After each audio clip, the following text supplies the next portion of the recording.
Notre monde regorge de tribus autochtones diverses, chacune dotée de traditions et de coutumes uniques.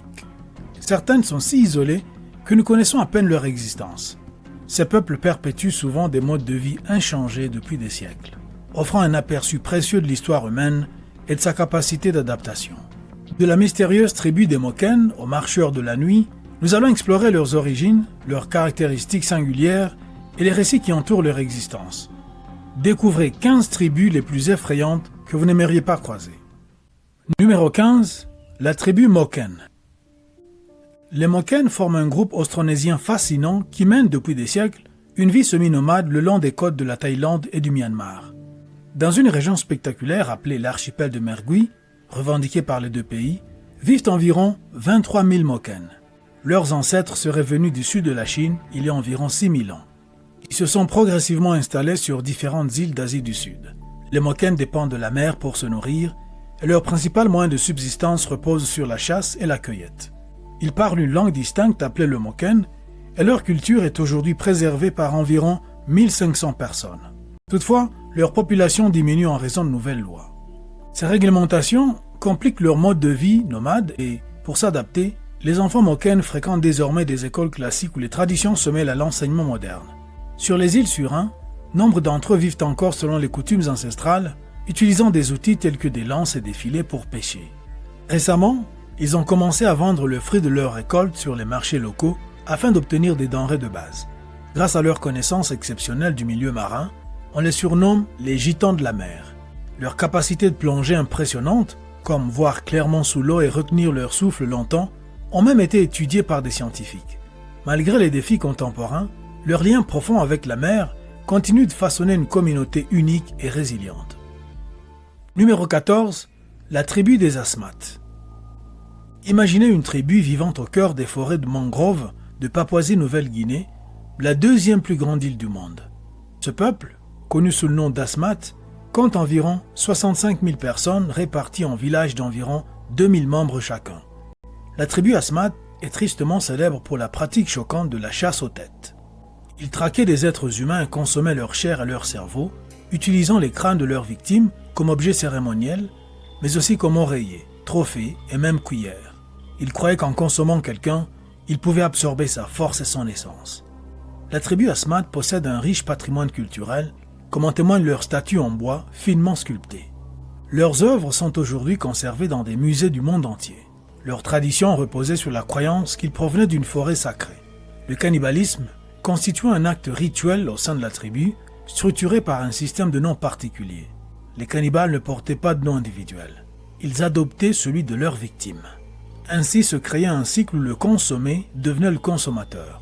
Les enfants restaient sans nom jusqu'à leur première chasse, soulignant l'importance du nom dans la participation au rituel. Bien que ces pratiques puissent paraître horrifiantes, la tribu Asmat a subi la pression de la civilisation moderne, entraînant d'importants bouleversements dans son mode de vie. Les efforts du gouvernement et de diverses organisations pour les intégrer à la société dominante ont suscité à la fois résistance et adaptation. Certains jeunes adoptent des pratiques modernes et suivent une scolarité classique, tandis que beaucoup demeurent attachés aux coutumes ancestrales, illustrant les défis liés à la préservation du patrimoine autochtone face à la modernisation. Numéro 13. Les marcheurs de la nuit. Dans le folklore hawaïen, il existe une légende effrayante sur les marcheurs de la nuit, aussi appelés Huakaipo. Ce sont des guerriers fantômes qui marchent au rythme de tambours anciens. On dit qu'ils portent des armes anciennes, des casques et des capes, et qu'ils ont l'air de se rendre au combat ou d'en revenir. Ces processions spectrales seraient conduites par les esprits les plus puissants, souvent d'anciens chefs. Ils pourraient accueillir de nouveaux guerriers ou rejouer des batailles du passé. Les marcheurs de la nuit apparaissent généralement dans des lieux précis, brandissant des torches et entonnant des chants anciens. Ils se manifestent surtout la nuit, en particulier lors de certaines phases de la lune. De rares récits évoquent néanmoins des apparitions en plein jour. Les habitants disent parfois trouver d'étranges empreintes laissées par ces esprits, bien qu'ils soient censés flotter au-dessus du sol. Si vous croisez un jour les marcheurs de la nuit, la légende conseille de vous allonger et de faire semblant d'être mort. Il faudrait éviter tout contact visuel pour votre sécurité. Cette histoire occupe une place centrale dans la culture hawaïenne et témoigne du profond respect des insulaires pour leur histoire et leurs ancêtres. Elle contribue à maintenir vivante la riche tradition spirituelle d'Hawaï, même à l'époque moderne. Numéro 12. La tribu Suri. La tribu Suri, qui compte environ 34 000 membres, habite la région de l'Omo, dans le sud-ouest de l'Éthiopie. Ils sont divisés en deux groupes principaux, les Tirmaga et les Shai, tandis qu'un troisième sous-groupe, les Baale, s'étend jusqu'au Soudan du Sud. Les Suri s'engagent dans des activités telles que le commerce, les mariages intertribaux et la migration saisonnière pour des pâturages plus verts. Lors d'une sécheresse survenue en 1887, les troupes impériales éthiopiennes sont arrivées dans la région Suri et l'ont officiellement annexée à l'Éthiopie. Cela entraînait des raids de bétail menés par les montagnards et par les troupes stationnées dans de nouveaux villages. Les Suri vénèrent une divinité suprême du ciel appelée Tumu. Au cours des 15 dernières années, environ 200-300 Suri se sont convertis au christianisme évangélique, notamment dans la ville de Kesh et parmi ceux ayant été scolarisés hors de leur région d'origine. Les Suri sont réputés pour leurs modifications corporelles et leur parure distinctive, notamment les scarifications, les disques en argile et les peintures corporelles. Ces ornements possèdent une forte signification sociale et symbolique. Leur combat traditionnel au bâton, appelé Donga, constitue un rite de passage pour les jeunes hommes, un moyen de régler les différends et de démontrer force et courage, même si des blessures graves peuvent survenir. Numéro 11. La tribu des Mashkopiro. La tribu des Mashkopiro vit au cœur de la forêt amazonienne, notamment dans le parc national de Manu, dans la région de Madre de Dios, au Pérou. Ils parlent une variante unique d'une langue de la famille Pano. Leur population est passée d'environ 20 à 100 personnes dans les années 1970, à environ 250 aujourd'hui. La tribu évite les étrangers depuis un événement tragique survenu dans les années 1890. Un Péruvien nommé Carlos Fitzcarrald a dirigé un massacre qui a coûté la vie à nombre de leurs près du haut du fleuve Manu. Les survivants se sont enfoncés plus profondément dans la forêt pour fuir tout contact. Ces dernières années, ils ont été aperçus plus souvent. On les observe notamment près des campements situés le long du fleuve Las Piedras, où ils pêchent pendant la saison sèche. Durant la saison des pluies, ils s'enfoncent davantage dans la forêt. En 2013, certains membres ont approché des villageois locaux pour demander de la nourriture, révélant des relations tendues avec les communautés voisines. Afin de protéger les Mashkopiro des maladies modernes, le gouvernement péruvien interdit tout contact avec eux. Cette mesure vise à préserver leur mode de vie traditionnel et éviter la propagation de maladies contre lesquelles ils ne possèdent aucune immunité. Numéro 10. La tribu des Mursi. Avez-vous déjà vu ces photos impressionnantes de femmes portant des plateaux dans les lèvres en couverture de magazines de voyage? Ces images spectaculaires illustrent le sens esthétique singulier de la tribu des Mursi en Éthiopie. Les femmes Mursi ornent leurs lèvres de larges plateaux décorés de grains de maïs, d'os, de feuilles et de baies. Alors que les femmes Mursi sont célèbres pour leur beauté et leur apparat, les hommes mènent une vie exigeante.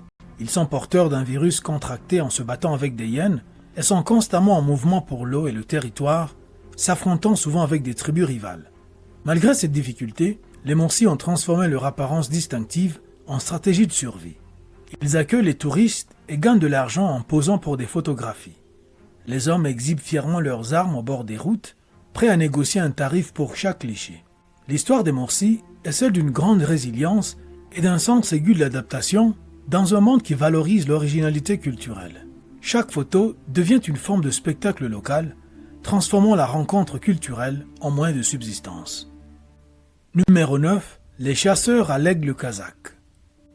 Dans la série de la BBC Human Planet, diffusée en 2011, les chasseurs à l'aigle kazakh, peuple nomade, ont impressionné le monde par leurs compétences extraordinaires. Sur fond des majestueuses montagnes de l'Altaï en Mongolie, pères et fils, vêtus de peaux d'animaux pour affronter le froid glacial, parcouraient les vastes étendues en démontrant leur talent de chasse avec des aigles royaux.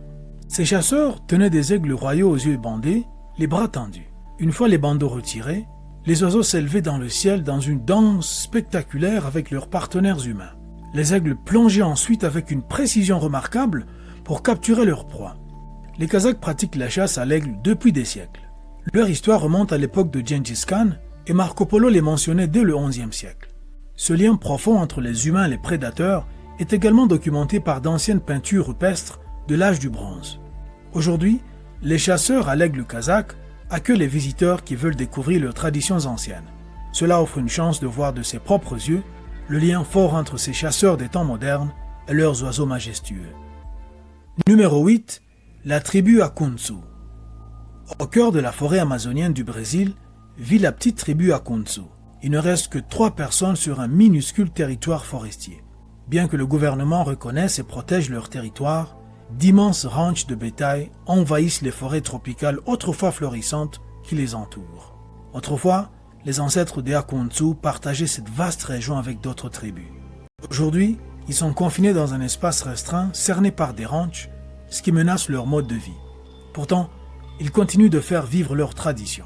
Ils fabriquent avec habileté des flûtes en bois pour les danses et les rituels et confectionnent des colliers colorés à partir de vieux contenants de pesticides pour les grandes occasions.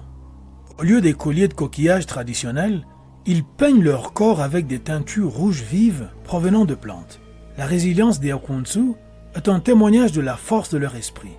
Ils sont déterminés à préserver leur identité alors même que le monde moderne s'approche peu à peu. Dans un autre coin de la jungle inexplorée, des explorateurs ont récemment découvert une tribu isolée appelée les Alani. Les Alani pratiquent un rituel étonnant pour honorer leurs ancêtres, avec une peinture corporelle complexe, des ornements rouges vifs et des cicatrices symboliques qui racontent l'histoire de la lignée de chaque personne. Ces traditions montrent la diversité et la profondeur des cultures qui survivent encore en Amazonie. Numéro 7. La tribu Mashkopiro. La tribu Mashkopiro, le clan Masio, ou peuple Kuhareño, est toujours resté à l'écart et a vécu en harmonie avec la nature. Récemment, cependant, la situation a changé. La tribu avait tellement besoin de nourriture, d'outils et de matériel de chasse qu'ils ont commencé à piller les colonies voisines. Cela a eu des conséquences tragiques. Leonardo Pérez, âgé de 20 ans, a été tué par une flèche et la tribu a pris son équipement. En l'an 2011, le guide local Chaco Flores, qui avait aidé la tribu pendant 20 ans et leur avait donné des outils comme des machettes et des casseroles, a également été tué par une flèche. Il avait essayé de les convaincre de changer leur mode de vie. La barrière autrefois solide entre le peuple Mashkopiro et le monde extérieur est en train de s'effondrer. Ils interagissent davantage avec d'autres groupes indigènes, nous donnant un aperçu de leur vie autrefois cachée. Selon Patricia Balbuena, vice-ministre de la Culture du Pérou, plus de 100 observations de cette tribu ont été enregistrées rien que cette année. Certains membres de la tribu ont commencé à vivre avec des peuples indigènes voisins qui parlent une langue similaire. Numéro 6. La tribu Asaro. La tribu des Asaro, surnommée les hommes bouts, possède une méthode singulière pour effrayer ses ennemis sans recourir à la violence. Ses membres se recouvrent de boue naturelle prélevée dans les marécages et portent des masques inquiétants évoquant des démons. Ils avancent lentement, tenant arc, lance ou massue, créent une apparence spectrale. Ce spectacle terrifiant vise à intimider quiconque les rencontre. Cette stratégie ingénieuse est née des attaques répétées de voisins hostiles. En se transformant en silhouettes fantomatiques couvertes de boue, ils ont persuadé leurs ennemis qu'ils étaient des esprits des morts, provoquant leur fuite. Chaque masque est une œuvre d'art unique, souvent dotée de défenses ou de crocs, accentuant l'effet de peur. Ils sont façonnés à partir d'argile, d'eau et de pigments naturels. Sculptés avec soin, ils prennent des formes grotesques et exagérées, avec de grands yeux et des bouches béantes. Des dents d'animaux, des coquillages et des plumes complètent leur aspect effrayant. La fabrication de ces masques est à la fois pratique, culturelle et spirituelle. Installée dans la partie centrale de la Papouasie-Nouvelle-Guinée, la tribu des Asaro défend fièrement son héritage culturel et résiste à l'attrait du mode de vie moderne au cours de ce XXIe siècle. Numéro 5. La tribu Korubo. La tribu Korubo vit au fond de la partie ouest du bassin amazonien et reste presque entièrement isolée de la société moderne. L'explorateur brésilien Sidney Pozuelo les a rencontrés pour la première fois en l'an 1996 et le journaliste Paul Raphael a partagé plus tard le mode de vie unique. Le groupe principal de la tribu Korubo compte environ 150 personnes. Ils maintiennent leur mode de vie bien que des divisions internes se produisent occasionnellement. Un groupe plus petit d'environ 55 personnes s'est séparé à cause d'accidents. Certains souhaitaient entrer en contact avec les communautés voisines, d'autres préféraient rester isolés. La tribu chasse avec des armes traditionnelles comme des massues et des fléchettes empoisonnées, mais utilise parfois des armes modernes. Ils travaillent environ 5 heures par jour et vivent dans des huttes communes appelées maloka. Ils pratiquent des rituels religieux formels et la violence survient parfois. Les hommes, comme les femmes, utilisent une teinture rouge provenant de la plante de roucou qui leur donne un aspect distinctif. Ils évitent le confort moderne et se nourrissent de maïs, de poissons, d'oiseaux, de sangliers et de fruits. Ils ont aussi des compétences agricoles de base. Un problème majeur et une cause principale de décès dans leur communauté est le paludisme. Grâce à Pozuelo et Raphaël, nous apprenons les efforts de la tribu Korubo pour maintenir leur mode de vie unique tout en faisant face aux défis extérieurs. Numéro 4. La tribu Korowai. Au fond des forêts denses d'Indonésie, vit une tribu appelée les Korowai. Cette tribu se compose d'environ 3000 individus qui mènent une existence à l'écart des technologies modernes. Ils construisent des habitations rudimentaires en hauteur, au sommet des arbres, se déplacent dans la jungle avec arcs et flèches, et chassent comme leurs ancêtres il y a 10 000 ans. Les Korowai croient en un démon nommé Kakwa qui se ferait passer pour un proche afin de provoquer sa mort. En raison de cette croyance, ils accomplissent des rituels au cours desquels ils sacrifient ceux qu'ils pensent sous l'influence de Kakwa et consomment leur chair. Le monde extérieur n'a découvert leur existence que dans les années 1970. Des chercheurs les ont alors rencontrés par hasard. Les membres de la tribu, voyant des étrangers pour la première fois, furent d'abord terrifiés, les prenant pour des esprits. Faute d'accès à la médecine moderne, leur espérance de vie moyenne n'est que de 50 ans, preuve qu'ils restent attachés à des traditions très anciennes à l'ère d'Internet. Un guide français ayant conduit des chercheurs jusqu'à eux a réussi à éviter de devenir l'objet d'un festin rituel. Numéro 3. La tribu Shimbu. Dans les montagnes accidentées de Papouasie-Nouvelle-Guinée, à une altitude d'environ 2000 pieds, se trouve la ville de Kundiawa, foyer du clan des squelettes, connu sous le nom de tribu Shimbu. Cette tribu possède un ADN vraiment étrange qui laisse les scientifiques perplexes. Leur patrimoine génétique présente des caractéristiques uniques qui suggèrent diverses théories sur leur origine. Plus fascinant encore est leur apparence. Les membres du clan des squelettes modifient volontairement leur corps pour ressembler à des squelettes, donnant l'impression que les os transpercent leur peau. Ils affichent également des yeux lumineux, impossibles à obtenir par maquillage ou lentilles de contact. Malheureusement, leurs relations avec d'autres tribus ont souvent été conflictuelles. En raison de leur agressivité et d'affrontements violents par le passé, ils sont considérés comme des marginaux par d'autres communautés autochtones. Les chercheurs ont identifié un gène inconnu dans leur ADN, soulevant des questions sur l'évolution humaine. L'existence du clan des squelettes pousse à s'interroger sur d'autres aspects de l'humanité, peut-être dissimulés dans des forêts inexplorées. Numéro 2. Le peuple Batak. Les Batak sont l'une des quelques 140 communautés indigènes des Philippines. Ils habitent la partie nord-est de Palawan, une grande île au sud-ouest du pays. Historiquement, les Batak vivaient dans les vallées fluviales le long de la côte de Puerto Princesa City. Il y a environ 450 personnes Batak vivant là-bas. Ils sont connus pour leur haute taille, leur peau foncée et leurs cheveux bouclés distinctifs. Bien que leurs origines restent un mystère, certains croient qu'ils pourraient être liés à la tribu Aeta ou à des groupes d'Indonésie ou des îles Andaman. Le mode de vie des Batak tourne autour de la chasse, de la cueillette et de la culture sur brûlis.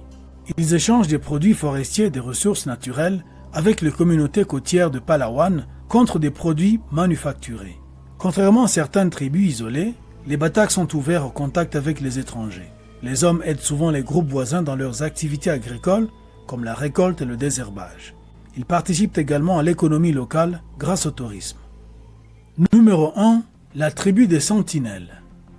La tribu des Sentinelles vit sur l'île de North Sentinel, un lieu isolé où ils restent à l'écart et n'acceptent pas les étrangers. Ils sont réputés pour défendre farouchement leur territoire contre toute tentative de contact.